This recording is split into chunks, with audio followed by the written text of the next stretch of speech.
Hello again. We're going to do a week this week of talking about grace and where it fits in life. I wanted to start this morning with Genesis 3:10 when we have the curse happening. God is seeking out the sinner in the Garden of Eden. He's reaching across the barrier of fear and shame, and he's overcoming it. So when the Adam and Eve are nervous, they're scared, they're not sure, they know they've done something wrong, they've realized they're naked, God is seeking them out and following them anyways.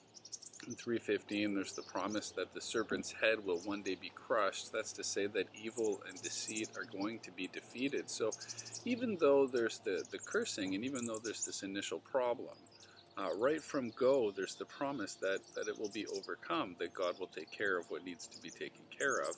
And then in 3:21, he provides clothes for them. So he's still providing for them even in their fallen state, even when it's not ideal. And so that's a lovely image, right? That God is providing for them even in difficulty. It reminds me a little bit of the armor of God you hear about later on in the New Testament, which is one of the more famous passages. The point for today is merely that God is offering this grace even during trials, right? So while things are bad for them, when they've become aware of things like mortality and shame, that's when God is reaching out, when God is seeking them. Mostly we fail to see that when we read it. Mostly we just think about sin and shame and guilt. We don't really think too much about what God is doing in the story. God is reaching out, God is providing, and God is making promises. We should remember that when we read the Bible. We're not only reading about us, we're not only reading about the humans in the story, but we're reading about God himself, his character and his actions and his ways of treating people.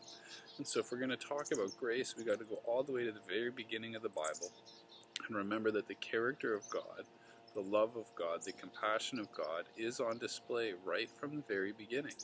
It's like God is incapable of laying down the curse without offering the promises that one day it will be overturned and made right, and he will be the integral piece in that. And so this week we'll look at grace, and I would invite you perhaps to think about a time in your life that was a trial, that was hard, that was difficult, maybe even more difficult than you would have expected, and yet turned out to be something of a gift in your life. We've probably all got those. And so if you would like to take time doing that today, so be it. If not, just go out there and live in the grace of God.